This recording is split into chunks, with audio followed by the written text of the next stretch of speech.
Eu vou estar conversando com vocês hoje. Quem aqui é solteiro? Tem algum solteiro aí? Levante a mão, por gentileza. Não, né? Pois é. A turma com juízo não veio. Então os sem juízos vão ter que me ouvir. Eu costumo dizer que existem três máximas na vida de um ser humano.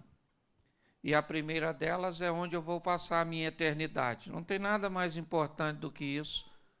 Ok? Pois essa vida aqui é passageira e ela é única. Hebreus 9, 27, ao homem está determinado morrer apenas uma vez, vindo depois da morte o juízo. Aí o salmista começa a dificultar um pouco mais no Salmo 90, onde ele diz que o homem vive 70, se for robusto 80, onde a maioria dos dias são canseira e enfado, porque tudo passa rapidamente. Ou seja, segundo a Bíblia, a vida é única, ela é curta e ela é rápida. Ou seja, nós não temos outra oportunidade, é só essa. Então é importante aprender, e quanto mais rápido você aprende, a vida fica mais fácil, certo? E se você não aprender com uma lição, provavelmente a vida vai mandar uma um pouco mais difícil para ver se você aprende a viver. Eu costumo dizer que ficar velho é obrigatório, mas amadurecer é opcional, certo? Então, hoje o grande desafio que eu vejo são infantilidades que os casais cometem, né? As pessoas não se casam com as pessoas erradas, até porque a pessoa certa não existe, certo? As pessoas agem de forma errada ao lado da pessoa certa. E quando as pessoas me perguntam, pastor, por que as pessoas se separam? Eu digo porque elas encontraram um motivo mais forte do que aquilo que as uniram, né? Se elas tiverem um motivo muito forte para a união, todas as vezes que encontrar algo que tenta separar, a união é mais forte. Mas quando o motivo que você, né, se depara, ele parece ser mais forte aquilo que te uniu, inevitavelmente o casal vai pensar em se separar.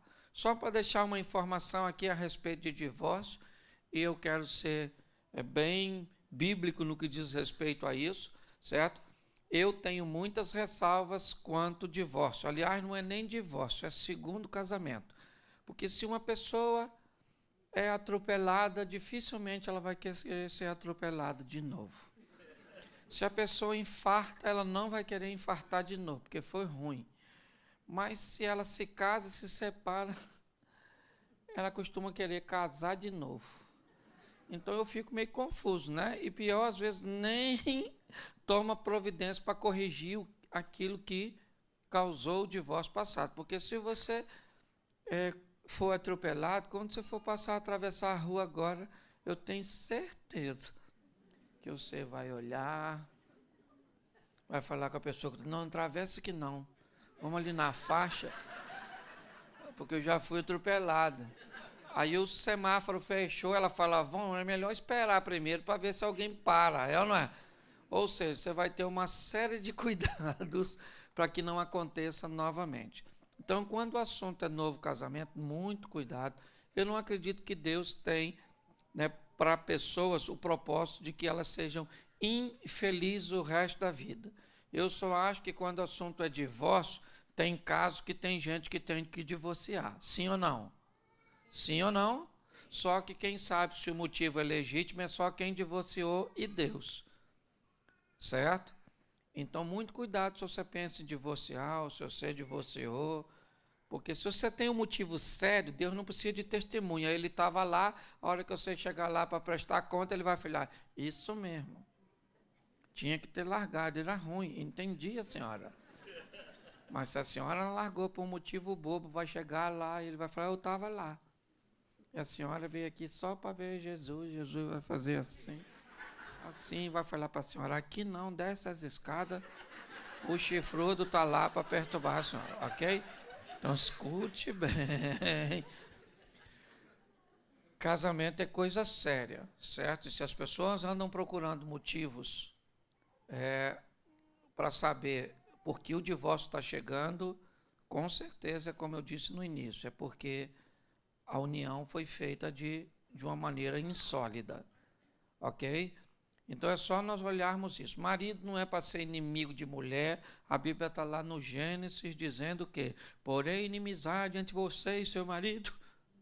Não, entre a serpente e a mulher. Você pode falar, pastor, mas a serpente lá em casa é meu marido. Pois é. Aí é outro detalhe. Então, pessoas estão entrando em litígios, em guerras, em batalhas. As coisas, eu confesso a vocês, que estão bem, né, confusas. E no final eu vou abrir, aí eu vou falar mais ou menos com vocês durante 1 hora, e no final eu vou abrir, aí de repente uns 10 minutos para alguém quiser fazer uma pergunta, pode usar aquela técnica, um amigo meu tem uma dúvida, e a gente vai fingir que é seu amigo, e está tudo certo, ok?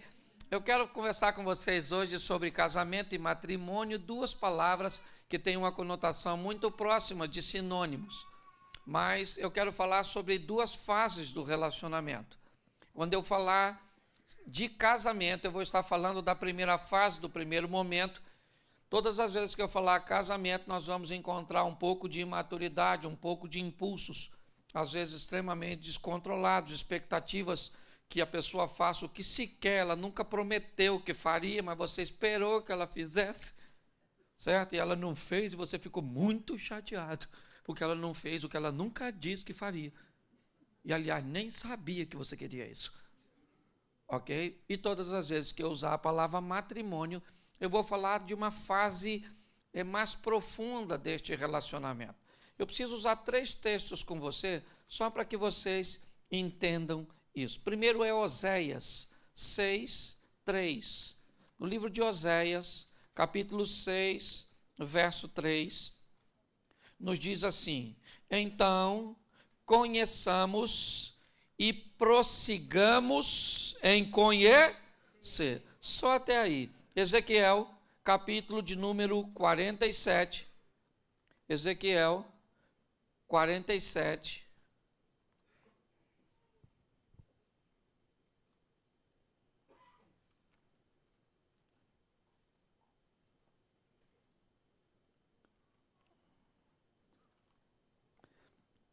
Verso de número 3 diz assim: e saiu aquele homem para o oriente, tendo na mão um cordel de medir, e mediu 1000 côvados, e me fez passar pelas águas, águas que me davam nos tornozelos. Mediu mais 1000 côvados, e me fez passar pelas águas, águas que me davam nos joelhos. E mediu outra vez 1000, e me fez passar pelas águas que me davam nos lombos. E mediu mais 1000, e era um rio que eu não podia atravessar, porque as águas eram profundas. Terceiro texto, Jó, capítulo de número 42, verso de número 5. Jó 42,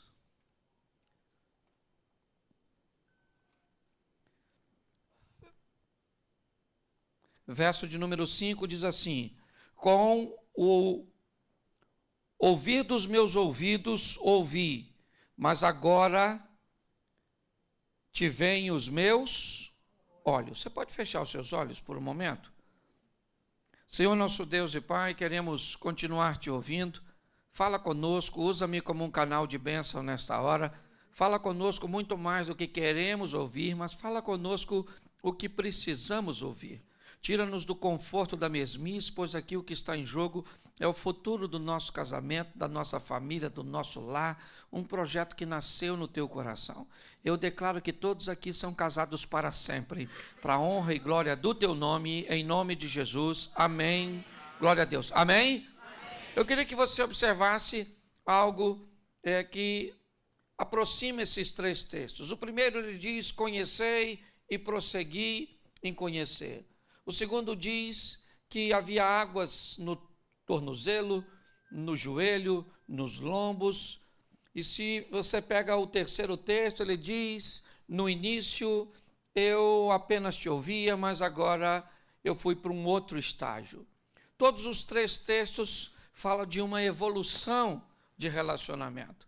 Ele diz: conhecei, mas a partir da convivência você prossegue em conhecer, ou seja, você vai para uma nova fase do relacionamento. Quando olhamos aqui para Ezequiel, nós vemos algo que começa rasinho, mas que vai se aprofundando. Quando nós vemos o texto de Jó, diz que no começo é ouvir, é com experiências dos outros, mas agora ele diz, os meus olhos te veem. Então nós vamos trabalhar, certo? Essa visão de fases de um relacionamento que precisam ou se ampliar, amadurecer. Então, quando eu falar de casamento, nós vamos caminhar para uma coisa um pouco mais superficial. Quando eu falar de matrimônio, nós vamos ir para algo mais profundo, mais intenso. E o propósito hoje é fazer você entender que a maioria de nós não temos defeitos. A maioria de nós temos hábitos adquiridos na nossa convivência familiar, porque toda família ela é pedagógica e exerce sobre nós uma didática, ok? O problema é que casamos com pessoas que estudaram em escolas diferentes da nossa, aprenderam coisas diferentes, horários diferentes, maneiras diferentes, e quando a gente se casa, é que isso aparece, certo? A Bíblia nos dá um ensinamento muito legal quando o assunto é casamento. Parábola das 10 virgens. Lembra da parábola das 10 virgens? As 10 virgens estavam lá. 5 eram loucas, 5 eram prudentes, porque o noivo estava vindo. E para mim, prudente não eram as noivas, era o noivo. Por quê? Porque o cara vem, o noivo vem, e o noivo só pega mulher de lâmpada acesa. Mulher que tiver de lâmpada apagada, o noivo não pegava. Que informação a Bíblia está querendo me dizer? Nunca pegue ninguém no escuro. Não é no escuro. A palavra trevas na Bíblia também traz uma conotação de ignorância. Lembra que na Bíblia diz que há uma batalha entre o reino das trevas e o reino da luz, reino das trevas, o reino da ignorância, reino da luz, o reino do conhecimento. Então, o que a Bíblia está dizendo, quem vai casar, e eu sei que essa informação chegou para você atrasada, mas vai servir de terapia. O que acontece é o seguinte, não se case no escuro, não se case sem conhecer a pessoa, que você vai viver com ela até a próxima eleição para presidente. É muito pior que isso. É até que a morte e a perspectiva de vida aumentou. Antigamente a pessoa morria com 65. Hoje, se for sogra então, tem uma saúde irritante, não é? E o mais desafio de uma sogra é saber que ela não nasceu depois que você casou. Ela estava lá e foi você que escolheu. Ok? Então nós vamos brincar um pouco com isso, até porque para falar de coisas tão difíceis, tem que ser com humor, ok? Mas estabelecer essa linha de entender onde minha esposa estudou, o que ele aprendeu, o que ela aprendeu, certo? Na sua infância, horários e uma série de fatores. Mas nós vamos falar aqui, primeiro, né, sobre essa questão do casamento. Nós vamos definir casamento como expectativas. Então, problemas versus pessoas é igual a que resultado? Depende do tipo de pessoa. Ok? Todos nós temos problemas, sim ou não? Sim, se você não tem problema no casamento, provavelmente você não é casado. Você fez qualquer coisa na sua vida, você fez um acordo com a mulher, mas se você não tem problema, então você diz, pastor, eu tenho um casamento perfeito, para mim água limpa demais não dá peixe. Eu sou dessa tese. Por onde eu tenho passado, casamento normal é aquele casamento de fase. Tem época que está tudo que a gente não briga. Nossa, Jesus pode voltar que eu estou dentro. Mas tem aquela época que dependendo se ele voltar, ele nem entra, é na verdade. na sua casa que o troço está pegando fogo. E isso é muito legal. E isso é relacionamento sadio. Relacionamento sadio, salutar, não é aquele onde as pessoas não têm problema, e sim aqueles. Olha só, o que é casamento perfeito na minha definição? É onde o intervalo das brigas são longos e a intensidade é fraca. Se você fez isso, pastor, no começo a gente brigava uma vez por semana e tacava faca, copo, panela. Então estava ruim. E hoje, vocês brigam? Hoje a gente briga de 6 em 6 meses. E taca o quê? Almofada, pano de prato. Significa que evoluiu bastante, não é verdade? Sim. No começo você xingava a mãe, agora você já está xingando a avó. Vai diminuindo de intensidade, ok? Então, se nós entendermos isso, fica bem mais fácil. O grande problema é que quando nós vamos nos casar, nós temos algumas expectativas. E eu vou falar algumas que talvez você pensou, e se não pensou, você vai se adaptar. A primeira delas é a expectativa para definirmos casamento. Antes de casar, nós pensamos assim: o que eu sinto vai se manter ou vai aumentar. Quem não pensou isso? Hoje eu gosto dela, mas eu vou gostar muito mais. E mesmo se eu não gostar mais, só a intensidade que eu gosto já é o suficiente. Provavelmente você pensou isso, não precisa levantar a mão. Certo? Outra coisa que nós pensamos, o que sentimos sempre será mais forte do que tudo que vamos enfrentar. Pode vir o que vier. Provavelmente você pensou isso. Certo? Isso são expectativas que o casamento traz consigo. Outra expectativa, eu quero ir com você até a morte. Outra expectativa, o nosso casamento vai ser lindo. Certo? A nossa casa vai ser especial. Os nossos filhos serão bonitos, inteligentes, bem-sucedidos. Normalmente as pessoas que se casam com essa expectativa. Isso aí, o dia do nosso casamento vai ser sensacional, só vai ter gente bonita. Você só se esqueceu dos seus parentes. Não é verdade? Sim. Mas você faz planos, por quê? Porque não tem problema nenhum esperar quem está entrando num relacionamento, entra no relacionamento, ok, com boas expectativas, sim ou não?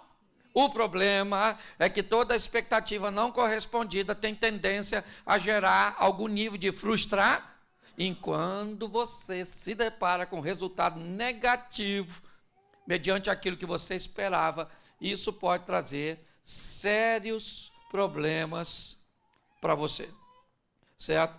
Então, se entendermos que as expectativas são boas, sim ou não, nós esperamos o melhor.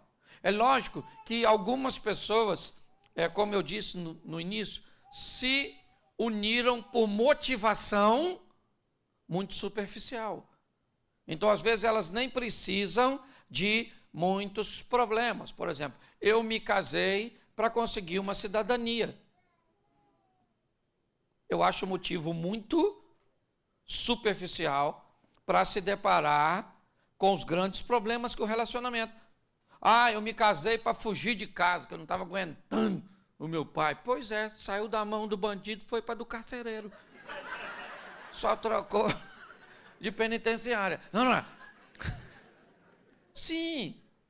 Por exemplo, eu vou me casar para ser feliz. Isso é besteira.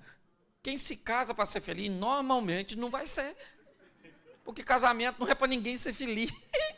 Casamento é para você gastar um pouco da felicidade que tinha quando era solteiro. É tudo errado. Eu vou me casar, porque quando eu me casar eu vou fazer sexo todo dia. Com quem? Que coisa louca é essa? As expectativas, certo? Quando começam a estourar, nós vamos ter sérios problemas. E aí como desistir é muito mais fácil do que prosseguir, a gente já entra logo com a palavra separação. Então, eu gostaria que você riscasse essa palavra do seu vocabulário de casamento. Nós não temos rota de fuga, nós não temos saída de emergência, nós não temos nada. É morte, morte, morte, morte e morte. E pasme para você, se morte é uma palavra feminina, é nós que morre primeiro. Homem, ainda tem isso, não é? Em média, um homem vive 7 anos a menos que mulher. Só porque não se cuida. Sim, esse dia eu fui num culto, num evento, não foi um culto, foi uma palestra, tinha 40 viúvas e 3 viúvos. Cheguei em casa louco.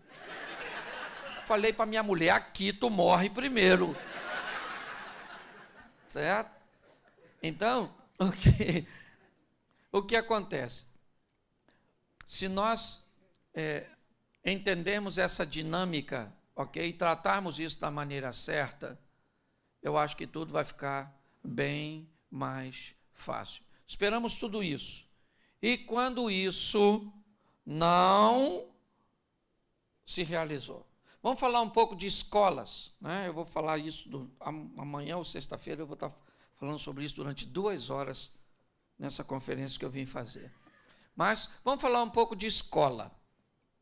Onde eu estudei, onde eu fui criado, onde eu fui treinado.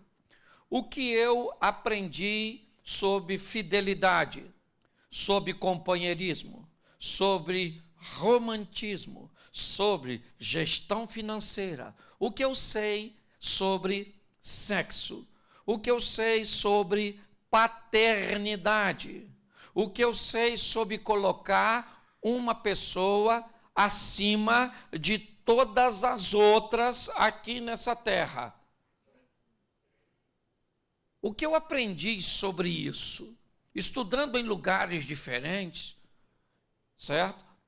Provavelmente eu recebi muitas coisas que desencontram. Por exemplo, vamos imaginar uma mulher treinada numa casa onde se dormia cedo.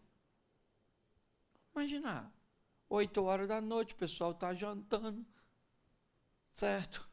Toma um banho, lá pelas 9, já dá um primeiro 9h30, 10 horas, ela está dormindo. É pecado dormir esse horário? Não. Vai para o inferno por causa disso? Claro que não. Só que tem lá que assim, 8 horas, não dá nem fome ainda. Você vai dar fome lá pelas 22, lá pelas 10. Aí você come. Aí, por exemplo, tem aqueles que fazem assim, comi e não posso tomar banho agora, tem que esperar 1 hora. Porque dependendo da escola, você ainda tem esses troços. É ou não é? Se um chinelo tiver virado, você passa mal, é ou não é? Dependendo de você onde estudou, tem as culturas mais esquisitas do mundo. E aí, então, lá pelas 23h30, ele vai tomar um banho. O banho despertou ele um pouco. Vai assistir uma televisão. Ainda vai dar uma olhada no fechamento das mensagens de sua rede social para dormir antenado. E ele vai deitar lá pela 00:30. 1h. A mulher já está pensando em acordar. Nem dormir ele foi. Mas dormir esse horário, 00:30, 1h, aí também, aí já é coisa do Satanás, não é? Sim ou não? Não, não. Quem falou sim é porque dorme cedo, é ou não é? O problema é que quando você olha para essa situação, você vai ver um casal que tem sérios problemas de ter afinidade na cama. Ok? Eles não vão conseguir aquele período onde um deita, o outro deita, aquele toque, aquela conversinha de final da noite, aquela coisinha gostosa, entendeu? Você não vai ter. Por quê? Porque o cara não deita, a mulher fala, eu vou deitar. Você diz, tu tá passando mal? Ela fala, você que é louco. Você não dorme hoje, você só dorme amanhã. Porque passa da 00:00. Então eu te pergunto, qual dos dois está errado? O que dorme cedo ou o que dorme tarde? Hã? Nenhum. Mas você pensa. Queria que você falasse isso lá na sua casa. Quando o outro fizesse algo diferente do que você quer. Ô, gente, quer ver? Vamos fazer um cafezinho? Vamos fazer um café. A gente bota água para ferver, sim ou não? Sim ou não? Coloca o pó no coador, sim ou não? Sim. Isso. Aí agora pega o café, a água do café, joga no pó com o coador, sim ou não? Aí depois que tiver tudo, coloca açúcar, adoçou, sim ou não? Então vamos tentar de novo. Vamos assim então. Então vou botar a água para ferver. Vamos botar o pó na água? Sim ou não? Sim, isso, sim. Não, sim ali, aqui é não. Ok? Primeiro eu falei, foi não aqui, sim ali. Então eu quero saber qual é a maneira certa de fazer café. Tem maneira certa? Não, no final tudo é. O problema é que um aprendeu a fazer café de um jeito e o outro aprendeu a fazer café. E aí, você não sabe fazer café. Então, baseado nessa informação, fala para o cônjuge aí, para sua mulher que está do seu lado. Eu vim aqui hoje para descobrir que você não tem defeito. Você só faz as coisas diferentes de mim.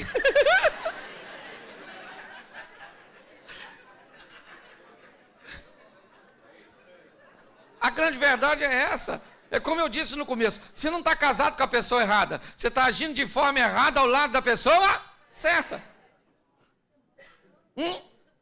Vamos imaginar aquela pessoa casada e lá na sua casa, quando você ia tomar água, que o litro d'água na geladeira estava no meio, e você tomava um copo, soava uma campainha na sua cabeça. Enche o litro. Então você não bota o litro comendo de meio na geladeira. Por quê? Porque te causa mal-estar.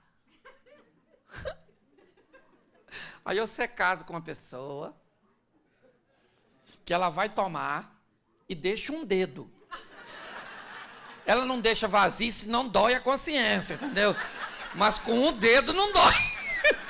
Ela acha que vai tomar um passarinho, vai tomar água depois, olha lá. Então ela deixa um dedo, porque um dedo não dói. E aí, quando você, que se baixar da metade enche, encontra um litro d'água com dedo. Dá vontade de, quando você encontrar a pessoa, você não dá água, você dá o litro, abre a boca e enfia dentro. Sim ou não? E ele está errado? Sim ou não? Não, errado é você que casou com ele no escuro. Ô, gente, eu costumo dizer, quando eu falo para quem não casou, eu digo, não escolha alguém sem defeito. Escolha alguém que tem defeito que você tolera. É só isso. Entendeu? Se você tolerar o defeito da pessoa, provavelmente você não vai ter nenhum problema com ela pro resto da sua vida.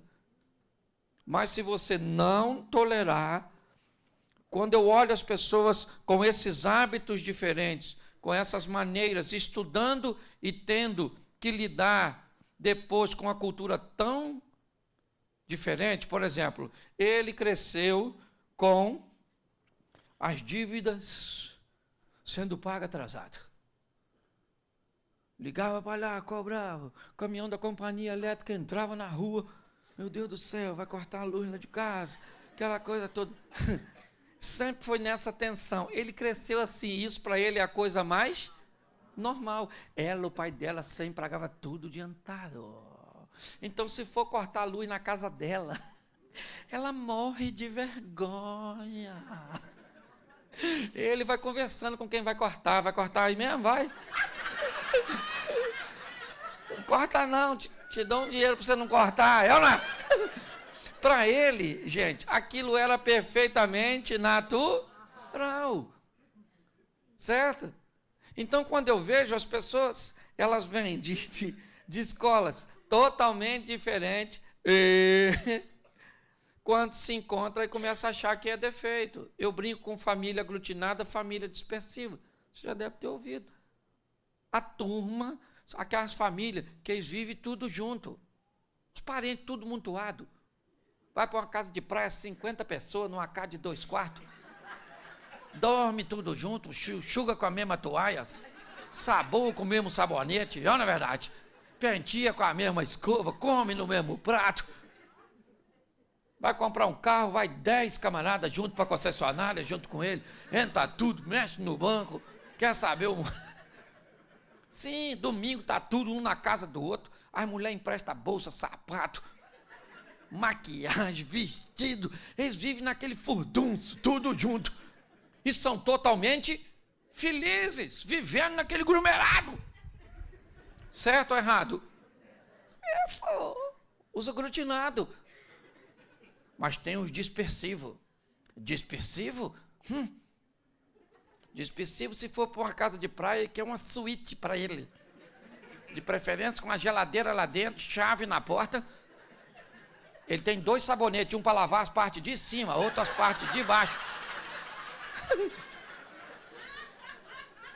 Dispersivo, ninguém toca na toalha dele, senão ele não enxuga mais. Se tiver molhado, ele já reclama, é ou não é? Sim. Dispersivo vai comprar carro, compra o mesmo modelo, a mesma cor, só um ano mais novo e chega em casa de noite, que é para ninguém ver, porque ninguém tem nada a ver com a vida dele. Parente dispersivo, para aparecer na casa dele, tem que ligar e avisar. Estou querendo ir aí, porque o dispersivo precisa se preparar psicologicamente para receber uma visita, porque é um estranho. Parente aglutinado é igual fantasma, ele parece, não é verdade? E pronto, e é sempre muito bem recebido. Aí, um dispersivo casa com um aglutinado.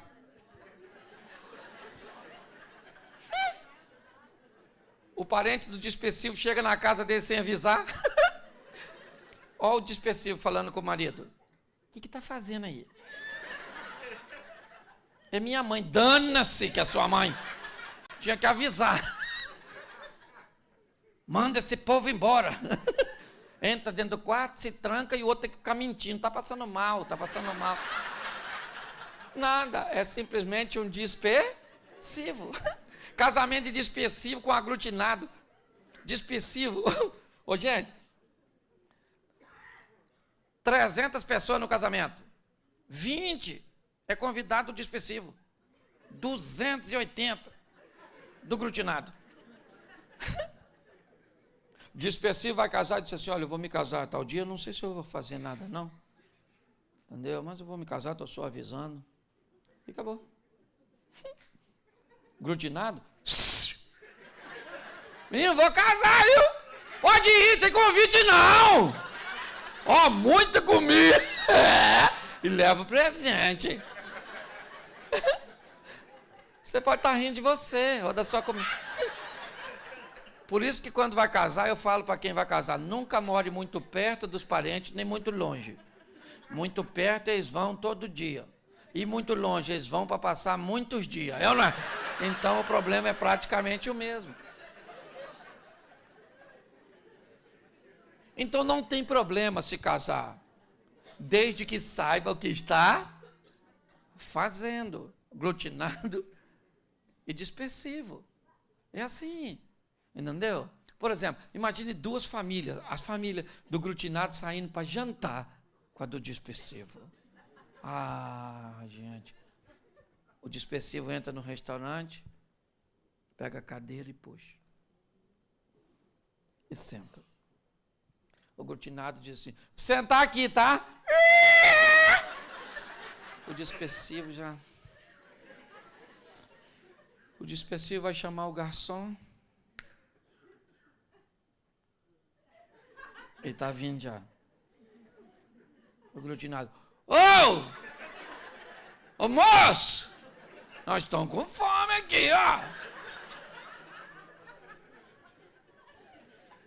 Aí vem o garçom, vai falar com o dispersivo. O senhor vai beber o quê? Ele diz, qual o pH da sua água? Você tem uma água com gás, com limão espremido? A mulher do dispersivo diz, o senhor tem um suco de abacaxi com hortelã e um pedacinho de gengibre, só para dar um. Aí o aglutinado diz assim, o senhor tem Coca-Cola 2 litros? Essas pequenininhas não enchem nós não, e é caro pra caramba. Pergunto eu para você, quando é que as duas famílias saem de novo juntas? Então, não, são escolas diferentes. Um dispersivo visitando o caso de aglutinado. Eu sou aglutinado. Gente, tem uma coisa que eu entendo, é disso. Eu sou aglutinado. Eu gosto de furdunço, de muvuca, de gente. A gente fala ao mesmo tempo que come, pula comida. As crianças se metem na conversa da gente, corre para lá e para cá, limpa o nariz na toalha da mesa. É uma verdade. Se um dispersivo vê uma criança limpar o nariz na toalha da mesa, ele não come naquela casa nunca mais, nem nessa vida, nem nas 3 futuras. É cultural. É cultural familiar. Certo? E eu sou aglutinado. Minha mulher é dispersiva. Minha mulher pensa. Filha de eremita. Parente do abominável homem das neves. Ela gosta de viver na dela, não é defeito. Por muito tempo, eu tive dificuldade para lidar com isso. Então, você pega um dispersivo chegando na casa do aglutinado, aquele montão de gente na sala, falando, tudo alegre, um povo ri, dinâmico. O dispersivo chega e ele diz: nossa, estou meio zonzo. Está me dando uma dor de cabeça. Aquilo não é ambiente para ele. Porque na casa do dispersivo você chega, é um silêncio. Criança na casa do dispersivo não faz bagunça. Os meninos chegam perto de tu e dizem: tio, boa noite. Você fala: menino, você fumou o quê, garoto? Onde é a Cracolândia? É outro ambiente, muito mais ordeiro, uma coisa.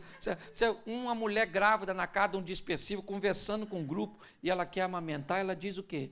Dá licença que ele está com fome, tá? Eu vou ali, já estou voltando, vou dar de mamar. Na casa do dispersivo, a criança começa a chorar, a mãe fala: isso é um bezerro, isso já quer mamar. Tira o peito, bota na boca do menino, na frente de todo mundo, porque ela não vai sair para não perder a piada. Aí alguém conta algo engraçado, ela ri, o peito sai da boca da criança, a criança já começa a procurar novamente. Escute só.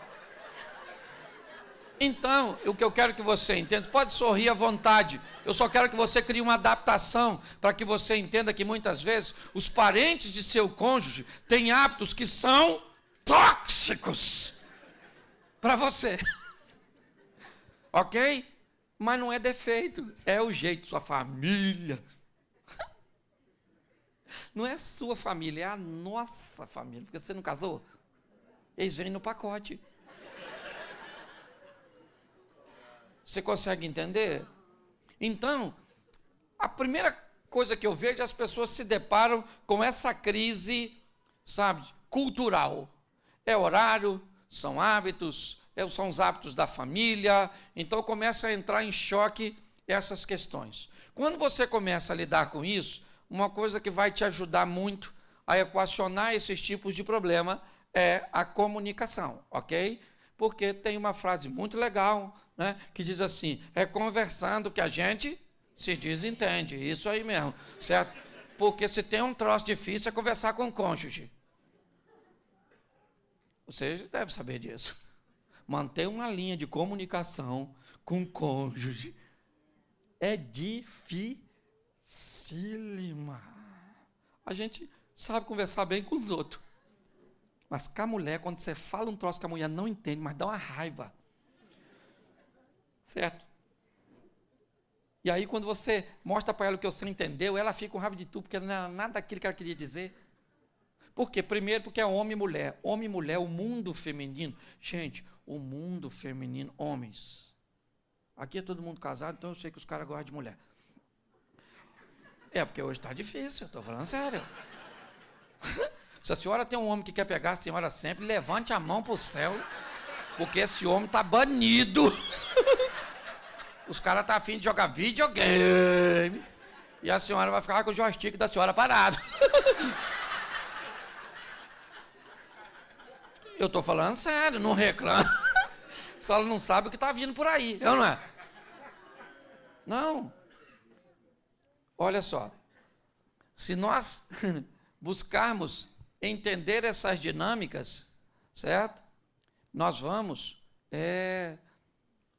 nos aliviar bastante no que diz respeito a conflitos. Então, utilizar uma boa comunicação é imprescindível. Porém, quando nós vamos conversar, esbarramos com alguns problemas. Primeiro, a metodologia comunicativa. Como é que homem conversa? Homem conversa com um nível de atenção hiper aparente, superficial. Entendeu? Se tivesse um homem aqui me contando um problema, pensa naquele problema horroroso, dificílimo, olha como é que eu escutaria esse homem e provavelmente a maioria dos senhores.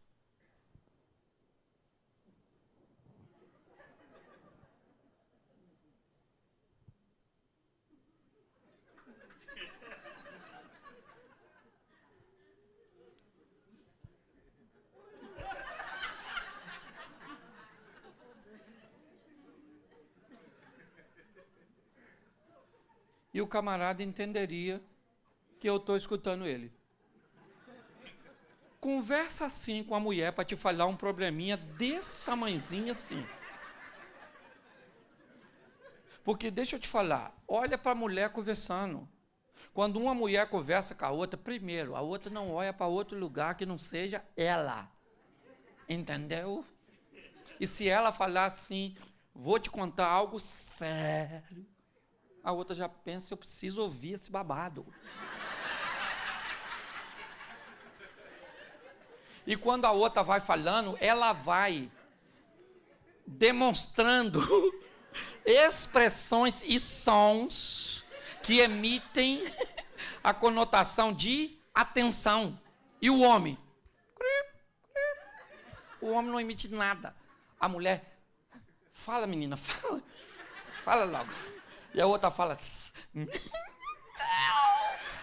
fiquei bege, agora que é isso? Que absurdo. E a outra sabe que ela está prestando atenção. Só que quando ela vai conversar com o marido,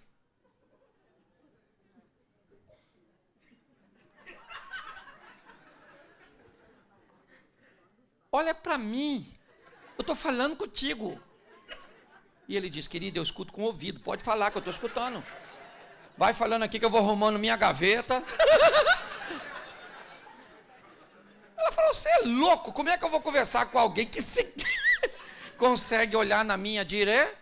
Quem está errado, ela ou ele?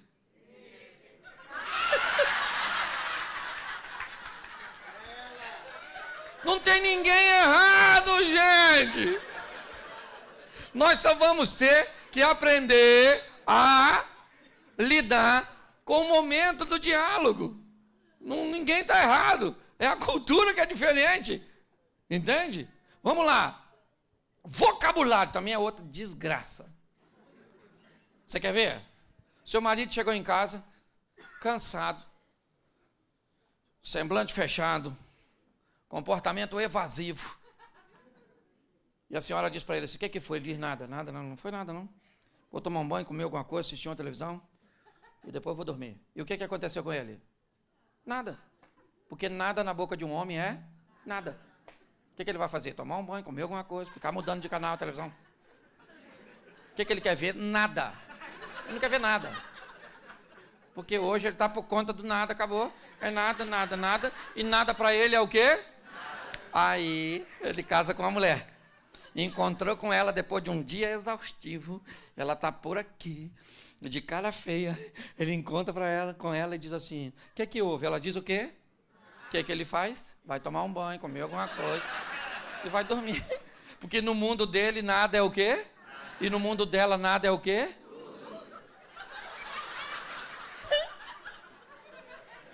No mundo dela nada é o quê? Aí quando ela fala nada, que ele vira as costas, ela fala... Insensível! Não sente minha dor! Você acabou de falar que não tem?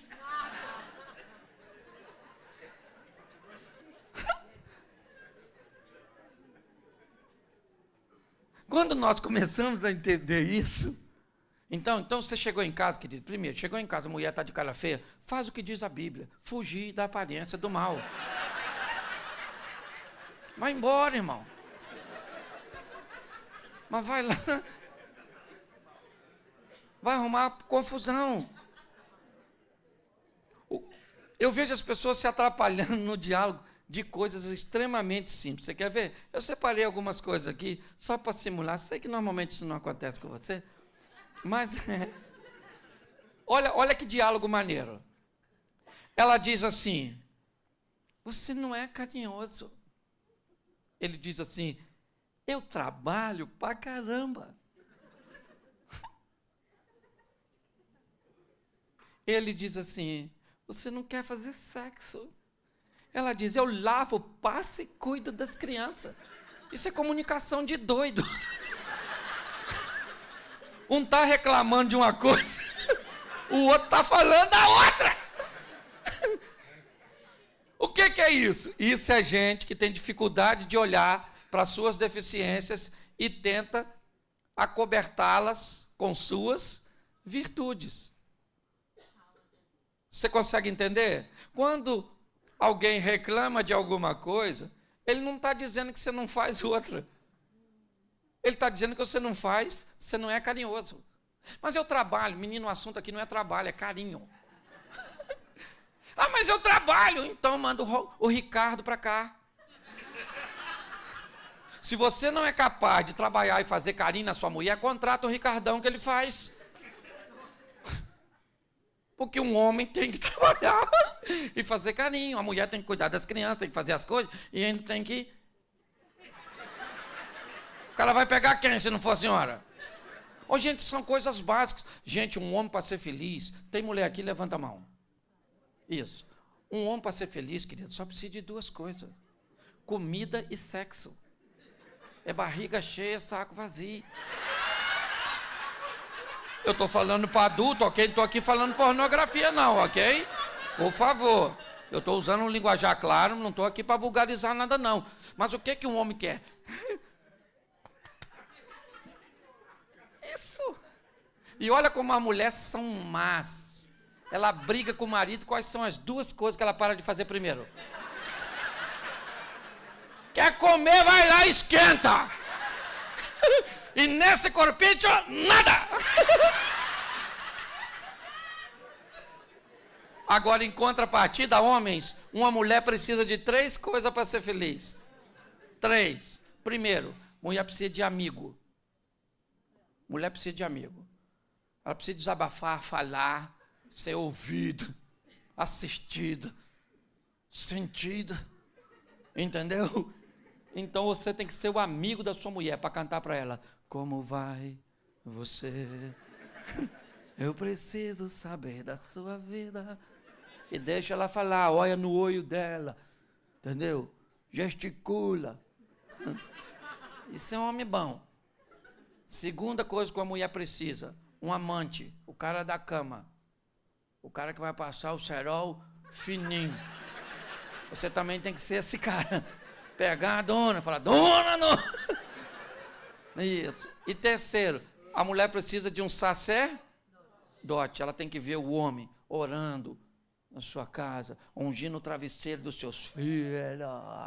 Isso. Falando, Senhor, abençoa essa mulher, abençoa esse menino, toma o nosso negócio, o nosso casamento. Mulher gosta disso. E quando você for fazer isso, sacerdote, fala alto. Propaganda é a alma do negócio. Ora baixinho, não. Fala, Senhor! Ok? Então, o que eu vejo hoje? A mulher reclama de um negócio que ele não faz. Ele diz o quê? Eu não faço isso, mas eu faço aquilo. Aquilo que você faz, não corrige o que você não faz. Então, quando alguém estiver fazendo uma reivindicação, entenda que você não deve se justificar com aquilo que faz. Você tem que olhar aquilo que não faz e começar a fazer. A grande questão que nós precisamos aprender também, queridos, é que todo mundo que se corrige precisa ser recompensado e reconhecido, porque isso é importante. certo? Você premiar alguém que fez algo que não fazia, certo? Isso está indicando para a pessoa, você está no caminho certo. É importante. Às vezes, isso é mais do que a sua? Sim, é. Mas essa frase diz para essa pessoa que não vale a pena melhorar, porque não vai haver reconhecimento nenhum. Premiar a pessoa é muito importante, é motivação. Nós precisamos fazer isso. Então, hoje eu vejo muitas pessoas se deparando com essas situações. Fora na comunicação, alguns erros primários, como, por exemplo, tentar dialogar num ambiente hostil. Gente, deixa eu falar uma coisa para vocês, sem medo de errar, trabalhando com casais, há quase 20 anos, eu descobri, uma noite de sono resolve mais de 50% dos problemas. Vá dormir. Ficou ruim demais? Está insustentável? Tá. Diz, olha, querido, vamos deixar Deus agir e vamos dormir. Não estou com sono. Então fica aí acordado, mas eu vou dormir. Sai fora. Ok? Ajuda bastante. Por quê?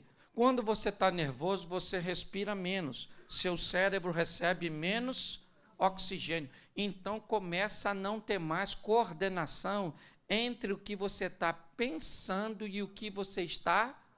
Aí é que... Gente, o que é dito nessa hora para consertar depois? Você quer ver? Mulher nesse ambiente mental, olha o que acontece. O marido fala para ela assim, fala baixo. Fala baixo, entendeu? Ninguém tem nada a ver com os nossos problemas. E ela fala, não estou gritando! Porque a hora que eu ficar nervosa, você vai ver. Ela sabe que está gritando, sim ou não? Não. A mente dela está tão que ela aumenta o volume sem notar que está com o volume alto. E você pensa que isso é um problema de mulher? Quantos dos senhores nervosos já falaram coisas que não devia? E depois a sua esposa falou assim com você... Eu queria saber por que você falou aquilo comigo. Ele olha para a senhora com a cara mais cínica do mundo e diz, eu falei isso? Você está ficando louca. Aí é que ela fica louca. Que ela fala, se covarde. Mas ele falou sim ou não? Mas ele lembra? Porque ele é? Não, porque ele estava nervoso. Então, quando você não está bem mentalmente, cala essa boca sua. Que vai sair coisa que depois para colocar para dentro fica ruim. Outra coisa que você tem que saber na comunicação, evite ironia, porque tem gente... Amor, mamãe vai vir para cá mês que vem. Sério? Nossa, vai ser tão bom. Não seja irônico. Vai devagar, cuidado com a tolerância. A mulher falou para o marido assim, amor, me traz café. Ele falou na xícara, ela falou, não, joga no chão e traz com rodo. É ou não é?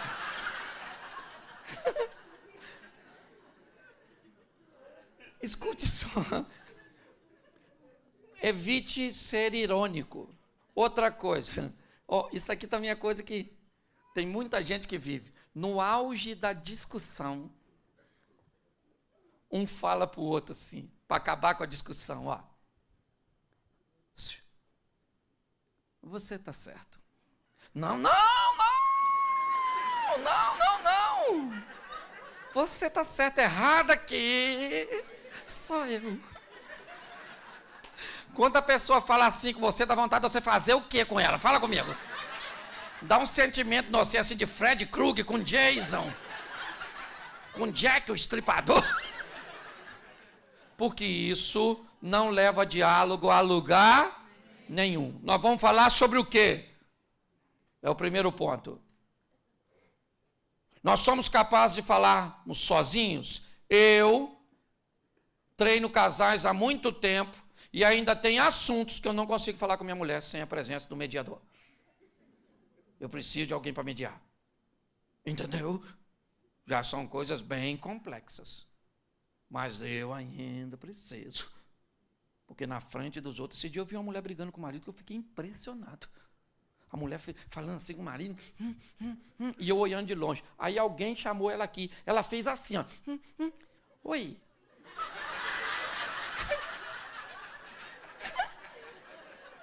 Eu falei, ela é louca, deve ser bipolar. Não, o que estava acontecendo aqui? Aqui, ela não queria controlar suas emoções, e aqui ela queria continuar vendendo a sua imagem. Mesmo sem notar, estava todo mundo vendo que ela estava ridícula mediante aquela situação. Então, nós temos que entender essas questões de diálogo. Eu vou falar sobre o assunto, não adianta eu falar da minha virtude. Não adianta. Nós estamos tratando de um problema que precisa melhorar, então não há justificativa, certo? Que acabe me dizendo que eu não preciso melhorar naquilo que eu sou deficiente. É só nós entendermos. Outra coisa que eu queria dar uma dica para as mulheres é, seu marido, ele não quer mandar. O importante para um homem é os outros pensar. Eu não estou brincando, mulher. Vocês estão rindo? E eles também, mas eles sabem. Eu estou aqui para te ajudar. A gente não quer bagunça, não quer encheção de paciência. A gente só quer moral. Se os outros souberem que quem manda é ele, um homem de barriga cheia,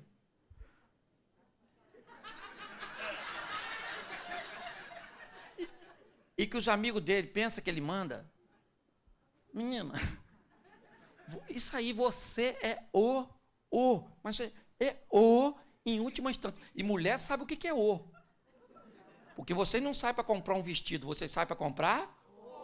A senhora não quer um penteado, a senhora quer? Isso não é uma sandália, é? Então você sabe. O artigo. Então você quer ver? Exemplo. A senhora foi com seu marido numa festa. Certo? E festa é um ambiente emocional complicadérrimo para uma mulher. Por quê? Porque pode ser um sucesso, mas também pode ser um fiasco. Entendeu? Chega lá aquela mulher que ela não gosta e a miserável emagreceu. Acabou com ela! Acabou! O marido não sabe quem emagreceu, quem engordou, quem morreu, quem está vivo. Ele não está nem aí. Mas se a mulher chegou e aquela que ela não gosta muito está 10 quilos mais magra, sangue de Jesus tem poder. Certo? Então, ambiente, certo? De festa é complicadérrimo. Aí vamos supor, chegou você com sua mulher de terno preto. Aí você já deu de cara com o melhor amigo seu que está usando preto. Aí olhou para um outro cara lá que está de terno preto. E aquele lá também que é chefe dos garçons está de terno preto. O que você faz? Chama todo mundo e diz, aí rapaziada, hoje era para vir de preto! MIB! Homem de preto, sim ou não? Sua esposa entrou, tem uma mulher com vestido azul, da mesma cor do dela.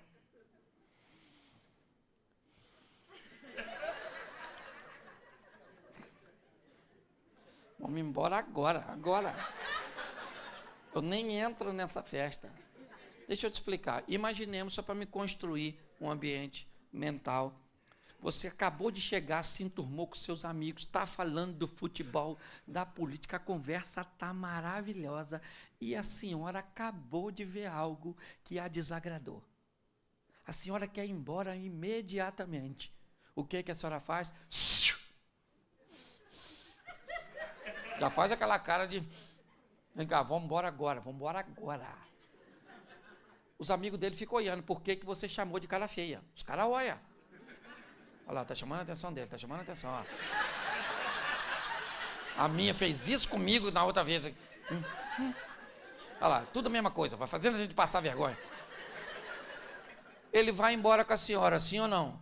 Mas vocês vão brigando dentro do carro. Você não podia fazer isso. Isso é um absurdo, acabei de chegar. Mas olha, se a senhora for uma mulher sábia e cheia do Espírito de Deus. Amor! Vem cá, querido. Olha discretamente aquela mulher que está lá no canto, lá no cantinho, lá no cantinho. Está com o vestido igualzinho, a mesma coisa que eu. Eu não vou ficar aqui, não. Ó, faz o seguinte, vai lá para perto dos seus amigos, espera uns 10 minutinhos e fala com eles que você quer ir embora. Aí me chama para ir, eu vou fingir que não quero. Aí você insiste, eu vou ficar chateado, mas eu vou. Aí você vai sair daqui mandando em mim, eu vou embora porque estou afim e está tudo resolvido. Com a proposta dessa, o cara está dentro. Lá vai ele. Nossa, gente, não estou passando bem. Falar com a mulher que nós vamos embora. Aí alguém fala assim, mas vocês acabaram de chegar. Dane-se. Quando eu falo é lei.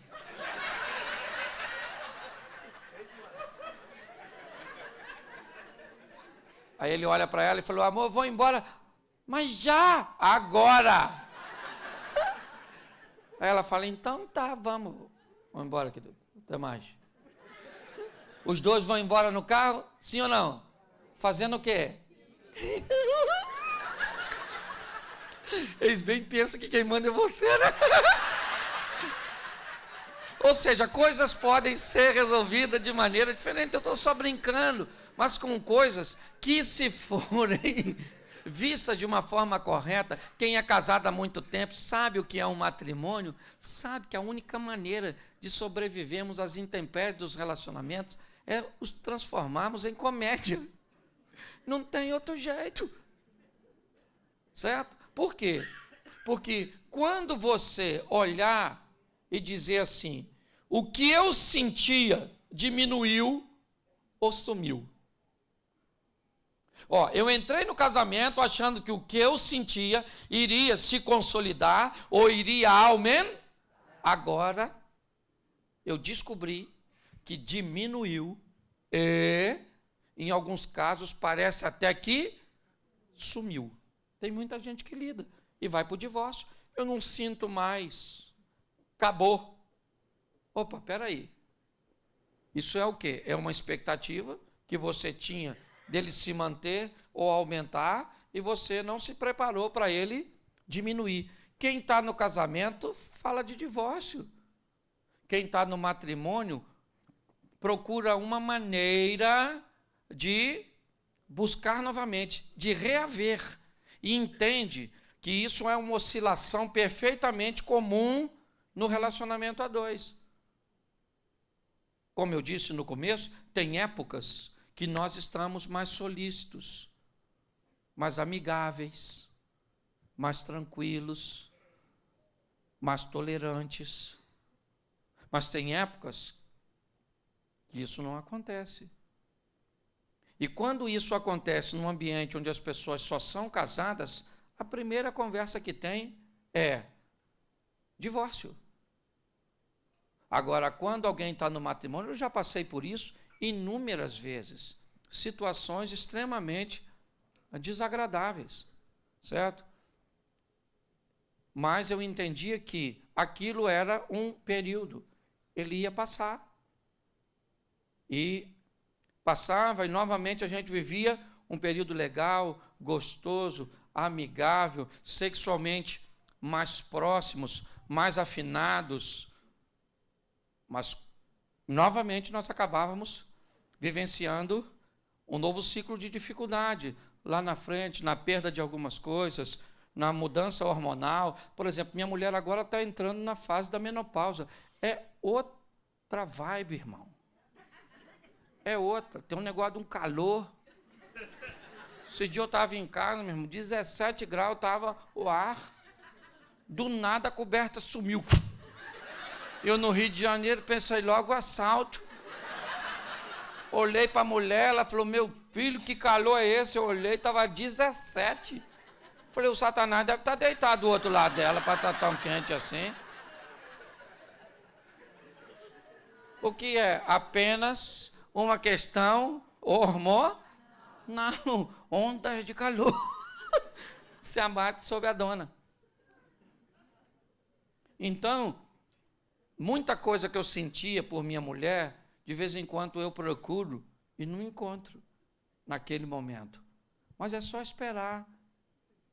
Espera um pouco, lá na frente volta um pouquinho, certo? Outra coisa que nós olhamos, esse problema é muito grande. Nós estamos enfrentando um problema muito grande.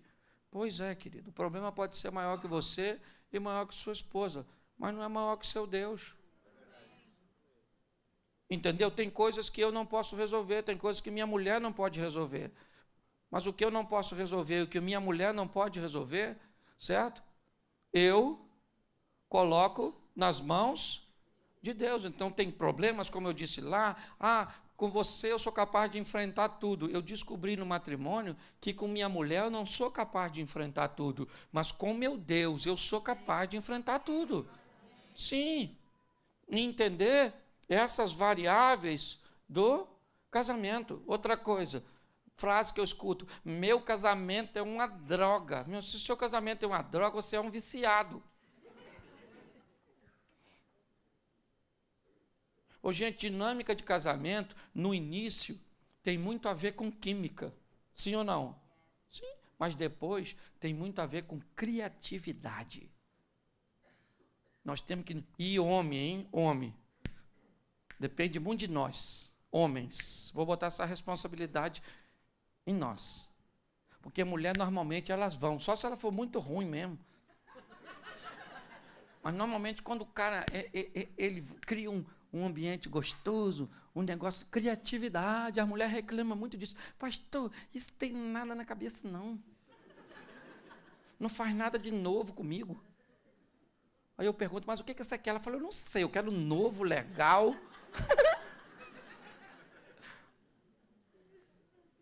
Sim.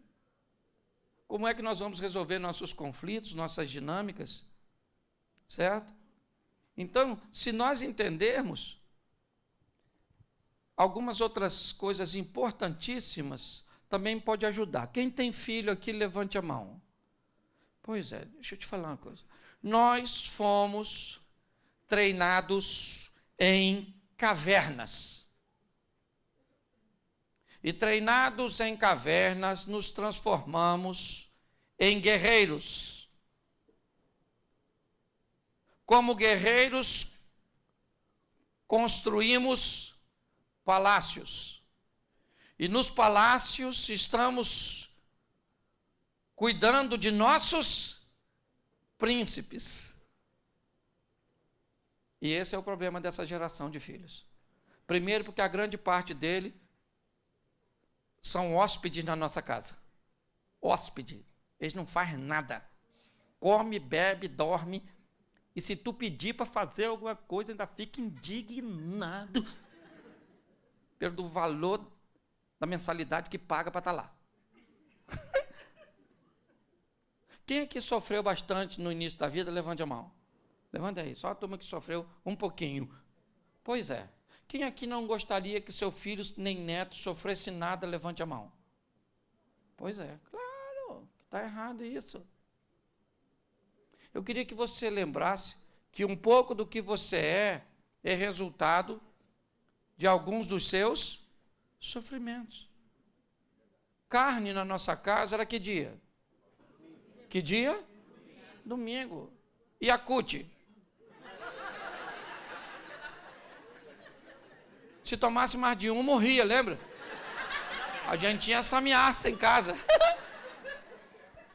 Sim ou não? Hoje, se você levar seu filho 2 vezes na semana para comer no Outback, ele diz, Outback de novo! Camarão de novo! Você diz, menino, você veio de onde? Eu não é? Eu comia taioba. Deixa eu te falar. Nós temos uma coisa muito importante para lidarmos quando casamos. Os nossos parentes. Eu vou te dar uma notícia ruim agora. Depois que você casa, a família, sua mulher e seus filhos. O restante é tudo parente. Sua mãe não é mais sua família. Agora é só parente. Tem mulher que eu já estou vendo.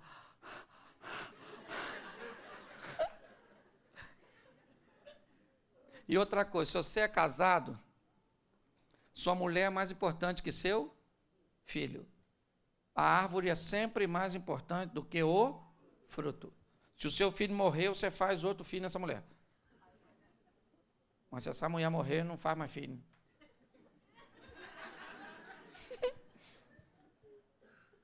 Então, deixa eu falar uma coisa para você. Eu amo meus filhos de paixão. Agora nasceu um neto lá e diz que neto... que diz que avô é um burro que o filho amansou para o neto montar. Eu ainda não sei não, mas vou falar uma coisa para você. O meu está com 2 meses, meu neto. Mas eu amo meus filhos, eu amo. Mas não tem nada mais importante nessa vida que minha mulher. Ah, pastor, o senhor fala isso, mas ela pode trair. Pode. Ah, mas o senhor fala isso, mas ela pode arrumar outro. Pode. O senhor fala, ela pode fazer um montão de coisa. Mas eu não amo minha mulher por causa dela. Eu amo minha mulher por minha causa. E se ela quiser ir embora para viver com outra pessoa, morrer, eu vou continuar a minha vida. Eu não dependo dela para ser feliz, eu dependo do meu Deus. Mas eu fiz um juramento com meu Deus que aquela mulher, entendeu? A mulher mais importante da minha vida. Ela merece? Merece nada. Eles estão filmando isso? Não merece. Mas eu resolvi e pronto. Eu decidi que ela é a pessoa mais importante da minha vida. Se morrer eu não morro. Porque ela também não morre. E eu vou falar no primeiro dia, nunca mais eu quero casar. Lógico, ela merece essa honra. Entendeu? Depois que eu for embora, aí eu... Nossa, falei umas coisas sem pensar lá no velório.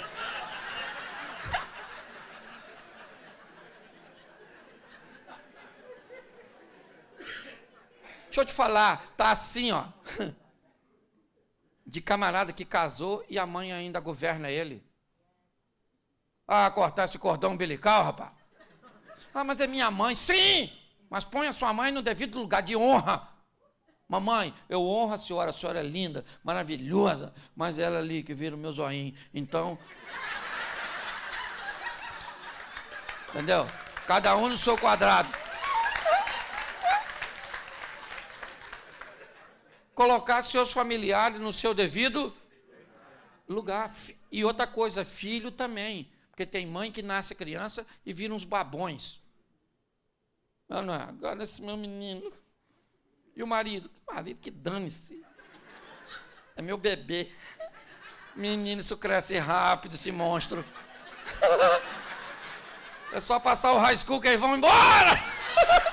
E sabe quem vai ficar até o final? Quem a senhora queria que fosse embora? Sim.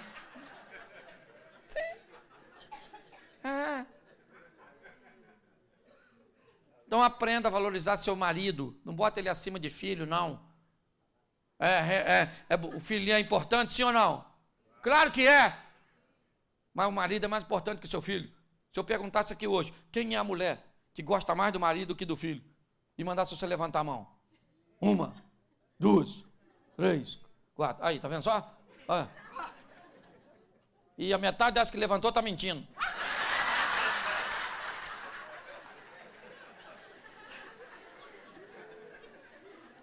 Escute só. Outra coisa, chegou em casa, hoje é muito conflito. E normalmente, aqui é diferente, talvez para o ambiente de vocês, mas todas as vozes que se transformam comuns, elas perdem força. A voz de um líder tem que ser pouco ouvida. Quando o leão ruge na África, tudo cala a boca. Quem está rugindo é o leão.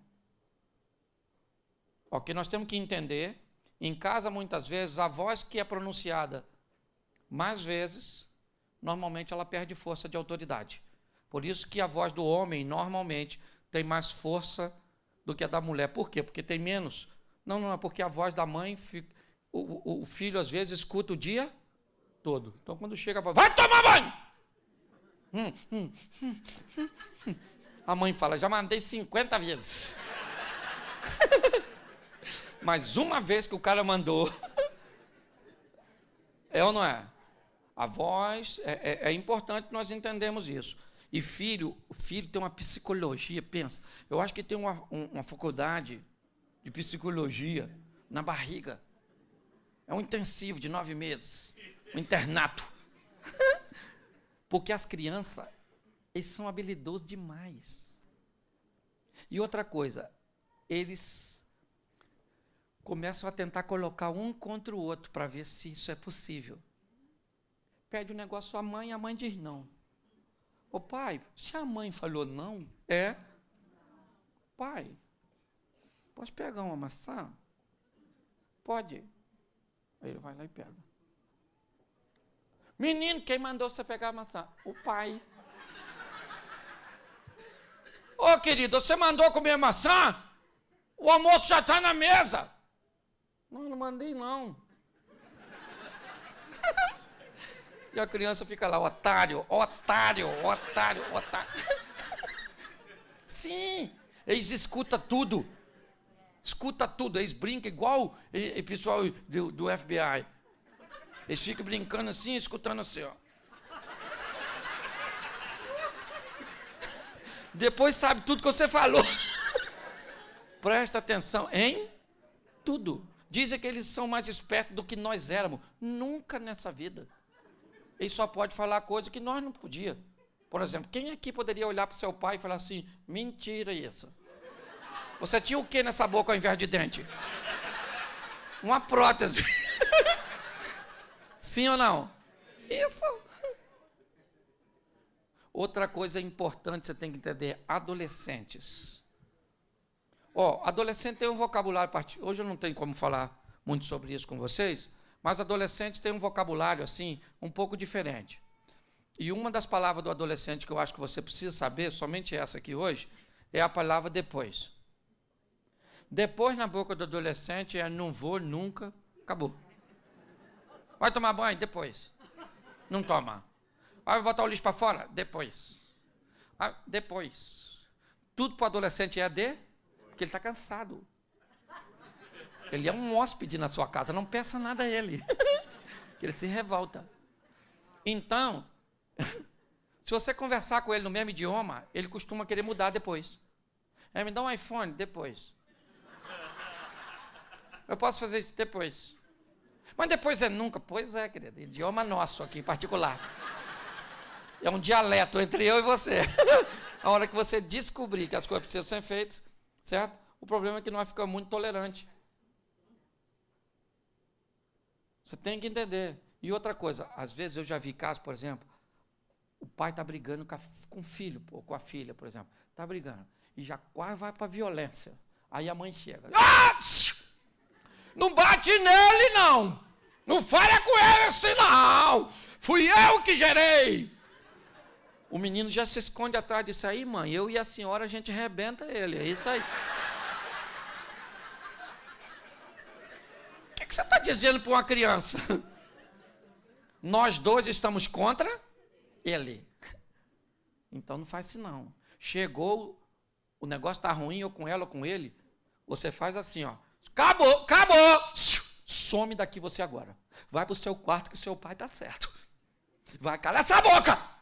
Que depois eu resolvo com você. Primeira coisa, você estava com 2 partes mental desequilibradas, já tirou uma.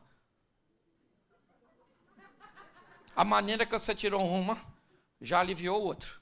Porque você ficou a favor dele, mesmo que não esteja. O miserável pode estar totalmente errado, mas tirou um e ficou com o outro. Quando assim que ele sair, o outro já começa a desabafar. Não, porque essa menina está terrível, me desafiando, fazendo isso, não sei o quê, quero mandar ela de volta para o Brasil. Isso, Curitiba. Não, na verdade. Isso. Depois você vai lá e resolve. Mas se um filho notar que consegue montar uma facção. Vou contar uma coisa para vocês aqui que eu vi acontecer. A menina queria usar a internet no horário inapropriado. Queria chegar em casa em horários inadequados e o pai era a voz forte. Ela se irritou, conversou com uma amiguinha. E ela falou, não aguento mais. A amiguinha disse para ela, acusa seu pai de pedofilia.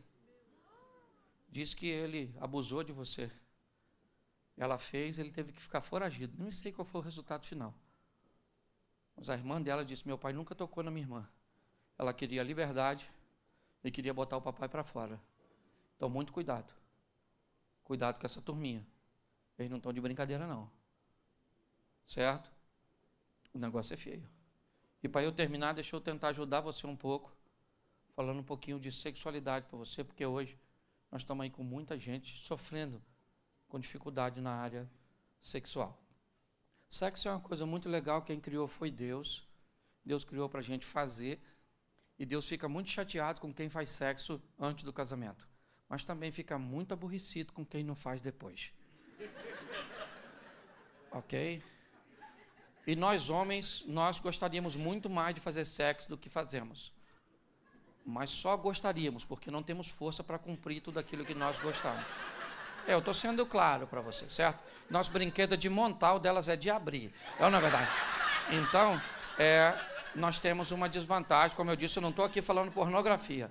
Eu só sou objetivo e muitas vezes que eu falo de maneira chula, aparentemente, tenho o propósito de fazer a sua mente só captar, porque fica tão grosseiro às vezes que você não esquece mais, sai daqui até falando para os outros. Eu não. E é isso que eu quero.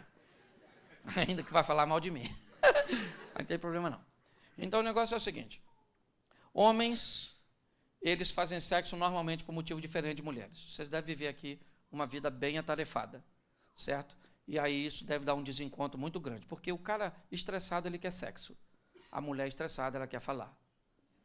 A mulher, para fazer sexo, ela tem que estar muito legal, muito zen. Por quê? Porque, segundo a Bíblia, nós somos compostos de 3 coisas: corpo, alma e espírito. Então, e um homem, ele vai para a cama sem alma. Mas a mulher, ela só vai se a alma for primeiro. O homem não consegue entender isso. Entendeu? Então, a mulher para ir para a cama, legal. Eu não sei se ela foi igual. Vamos lá, que eu vou ficar lá, parada. Certo? Você tem que mandar a alma dela primeiro. A alma vai para a cama, o corpo vai depois, aí a alta performance, alto desempenho, certo? Homem não. Homem, se a mulher dele falar assim, vamos para a cama, ele diz para a alma, tá afim? Se não, espera aí que eu estou voltando. É 10 minutos só. Eu estou voltando. Hoje nós temos um problema sério, pornografia. E pasme vocês, estatísticas andam dizendo que mulheres estão acessando mais a pornografia do que os homens. Principalmente na adolescência. O negócio está bagunçado. Uma sexualidade sadia, certo? Porque Deus fez tudo direitinho. Então, deixa eu falar uma coisa para você. Homem. Mulher gosta de sexo. Sim ou não, mulher? Sim ou não, mulher? Sim. Mas mulher gosta de serviço bem feito. Serviço bem feito, a cliente volta. Qualidade total, entendeu? Eu sei que para nós, um homem... Primeiro que o homem conta dias que não faz sexo. Ele olha para a mulher dele, você sabe a última vez? Ela diz, e eu vou lá ficar contando? Ele diz, pois é, eu sei. Já tem 3. Porque o homem de 3 dias, querida, deixa eu explicar para você. Se seu marido for saudável, 3 dias, ele tá... Aí a senhora tira a roupa, ele já faz assim, ó.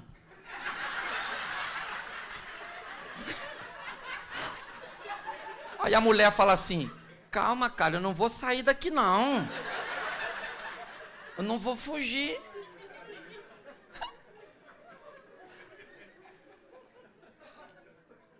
Você ri, mas o assunto é sério.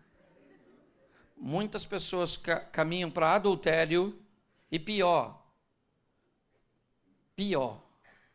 Muitos de nós, homens principalmente, fomos treinados num ambiente pornográfico. Revistinha. Lembra? Lembra? Você lembra? Lembra? Você que morava na fazenda, a cabrita piscava o olho pra você. Pois é. Escute aqui. Tá assim de homens que trazem para o seu casamento os vícios, cujo quais suas mulheres não vão se submeter. Isso é um perigo. Porque o camarada quer que a mulher dele reproduza o que aquelas, desculpe a expressão, vadias, prostitutas e profissionais fazem. Cuidado com esse negócio. Sua mulher não é vadia, não é prostituta. Sua mulher é uma mulher que Deus colocou na sua vida para satisfazer seus desejos, sim, mas os dela também. No ato sexual, duas coisas têm que ser bem de perto observadas. Primeiro, a palavra de Deus, porque se infringi-la é pecado. Segundo, a vontade do cônjuge, porque se infringi-la é estupro. Num relacionamento sexual, é palavra de Deus e vontade do cônjuge. Se Deus não reprova e o outro quer, aí é tu, querido. Aí o camarada vê aquelas mulheres brilhando nos vídeos. Quer que a mulher dele brilha. Aquilo é óleo, irmão. Se você passar óleo e botar luz, ela brilha também. Porque a mente, ela acaba fazendo daquela ficção uma realidade. O cara vê aquela mulher... Você pode pingar vela na sua mulher que ela não geme daquele jeito, irmão. Aquilo não é verdadeiro, aquilo é uma ficção.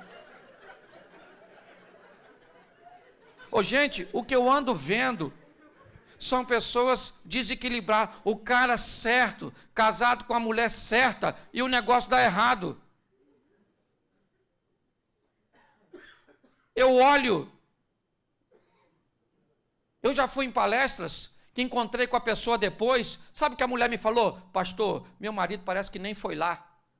Achou tudo que o senhor falou a maior palhaçada. Então eu estou vindo avisar o senhor aqui que não adiantou nada, tá bom? Estou indo, vou pedir o divórcio, porque chega de viver com alguém que sabe que está errado, mas não quer mudar. Calou minha boca. Vou fazer o quê? Mudança tem muito a ver com a pessoa. Então, por favor, não estou aqui. Eu trabalho com riso? Trabalho com informação? Trabalho com coisas extremamente delicadas. Eu escuto tudo que você imaginar, sabe? Esses dias, uma mulher, não foi comigo, foi com um pastor amigo, pegou...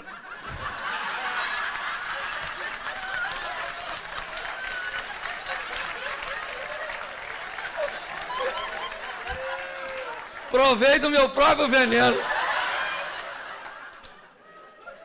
Numa cidade do interior paulista, a mulher procura o pastor, diz: pastor, cheguei em casa, peguei meu pai na cama com meu marido e meu pai usava o meu baby doll. É só para você saber. Eu escuto das coisas mais simples às mais complexas. A única coisa que eu tenho visto é: Deus está presente e tem gente que quer mudança, o milagre acontece. Casamento é na América, eu prego desde os alfaviles. Estou aqui hoje, vou voltar, né? Prego aqui amanhã. Volto para o Rio para pregar. Ainda vou para o Japão, para a Europa esse mês. Prego desde comunidades carentes até Alphaville, pessoas milionárias. Pessoas que, para eu aconselhar, eu tenho que ir de madrugada na casa da pessoa, porque ela não pode se deslocar devido à sua importância. Tenho tido o privilégio de viver coisas muito expressivas. Mas hoje, para mim, o importante é eu estar aqui. O importante para mim é o seu casamento. Então, eu queria que você saísse daqui, primeiro, sorrindo um pouco, porque eu mexi em algumas coisas que talvez você achou a maior besteira, não tem problema nenhum. Eu entendo que muita gente veio aqui para fazer apenas uma manutenção. Agora, me deixa ser um pouquinho mais duro. Mas depois da oportunidade que Deus te deu aqui, se você ainda quiser pensar em divórcio,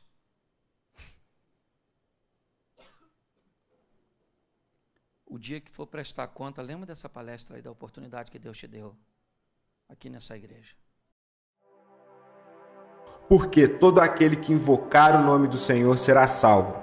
Como, pois, invocarão aquele em quem não creem? E como crerão naqueles de que não ouviram? E como ouvirão, senão a quem pregue? E como pregarão, se não forem enviados? Como está escrito: quão formosos os pés dos que anunciam o evangelho de paz, dos que trazem alegres novas de boas coisas. Mas nem todos têm obedecido ao evangelho, pois Isaías diz: Senhor, quem creu na nossa pregação? De sorte que a fé é pelo ouvir, e ouvir pela palavra de Deus. Romanos capítulo 10, versículo 13 ao 17.